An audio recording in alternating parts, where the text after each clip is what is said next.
I'm Diala Minott, co-chair of the Paul Hastings Investment Funds Group.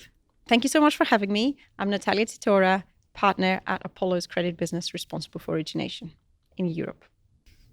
Well, let's see. What we were just discussing now is quite interesting to hear the panelists' views on the bank strategic alliances. There was quite a variety. Yeah. Some saying that we don't need it, we're so big, what do we need it for? And then I think yourself was saying, actually, we do think it's quite a good strategic alliance to make. Maybe we can talk a little bit about that. And because I was quite surprised to see that there was a deviance of opinion. Yeah, no, definitely. I think that makes the panel more interesting.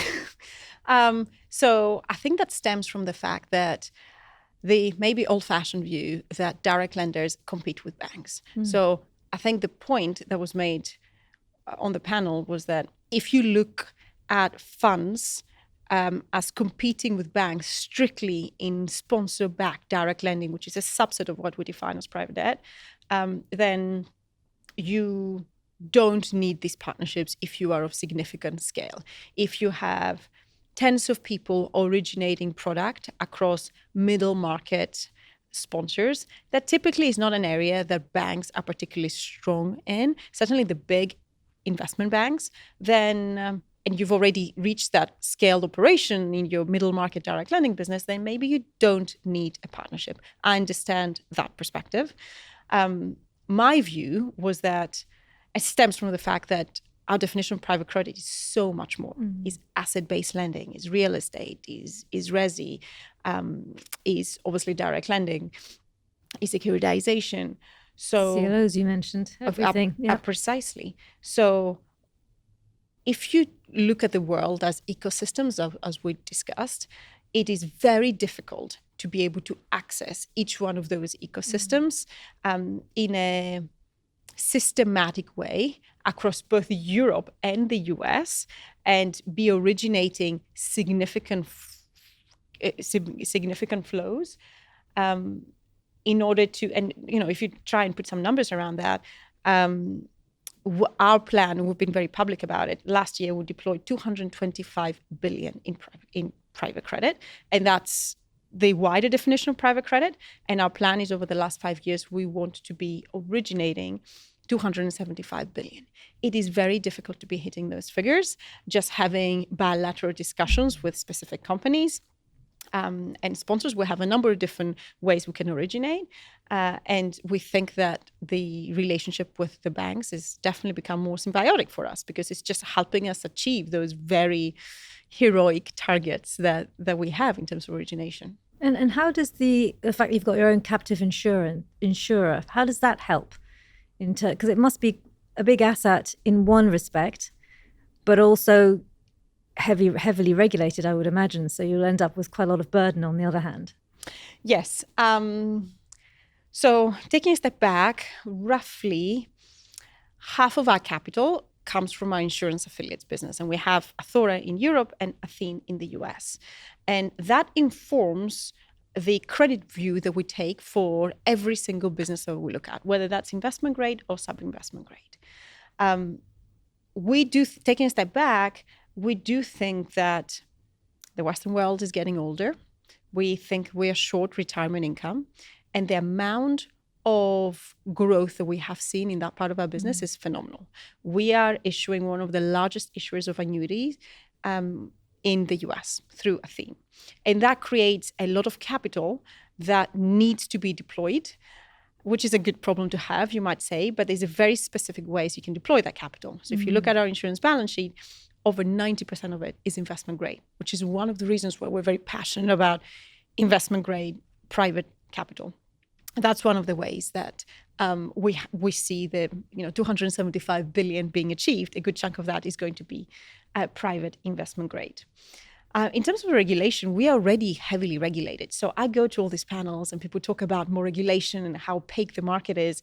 We come from a very different perspective. We provide a line-by-line detailed overview of everything that's in our balance sheet and where we market every single quarter. Actually, our regulation and everything that we disclose in the public domain around all the assets that we have bought is better than banks. So We do better well than banks. So more disclosure. Then. We absolutely have. If you look at the bank balance sheet, you have no idea how many loans they have bought, which companies they have invested in, how much of their book is residential, exactly. Whereas we actually split it line by line, and that's because a lot of our capital is regulated capital, and we think that disclosure is a good thing. Our senior management team and our CEO, Macron, spends a significant amount of his time with regulators around the world to make sure they understand the role of private capital. And how safe private capital is compared to the banks. Precisely. And the role that we think private capital can play in a world that we do need to be investing significant amounts of money in our infrastructure, in data centers. And, when you look at Europe, it's very difficult to, move away from some of the headlines around Germany, but we think everything is pointing towards a significant amount of spend, and which, some of which is basically catch up. And we do think private capital has a significant role to play. And within that, we think having our insurance affiliate gives us a unique perspective, because we will be the providers of long-dated capital versus the banks. Banks don't like long-dated capital because it's very expensive for them to do so. To hold, yeah. So if we actually able, going back to your previous question, if we're able to use the origination to match our flexible, long-dated capital and provide a solution to their clients, we think that's a win-win. It's also good for the current volatility. Yes. Because you've got the long-term horizon, long-term stability, absolutely, and therefore a good opportunity. Absolutely. Well, I'll ask you one cheeky question, which I've heard lots of people ask, but I've never really heard a proper answer. Okay. What keeps you up at night? What is the main thing that you'd be worrying about?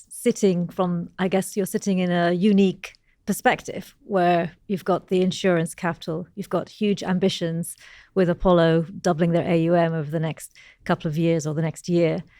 What would you think is the one thing that would be keeping you up from an investment side?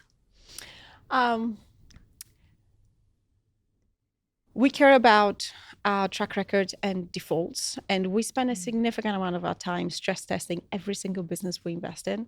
I know everybody says that, but because so much of our capital is regulated capital, we take a very different approach when it comes to how we underwrite risk. And we say a lot of no's. So that risk for us is controllable because we do our own analysis for all these businesses and can form a view whether that's the right capital structure and how to be pricing something according to the risk. What I think is very difficult to try and forecast are external factors. Mm-hmm. So socioeconomic drivers that will affect your original investment thesis across the credit spectrum. So we are making decisions today trying to, I said on the panel, I don't like making predictions because I know they will be wrong, whichever way you look at it. It's very difficult to try and take a 7, 10, 15-year view of the world. And, you can make some educated guesses on what is going to happen, but it is very difficult to have a view on what's going to happen with politics, with regulation. In each one of the jurisdictions that a particular company is based on. So that's probably a factor.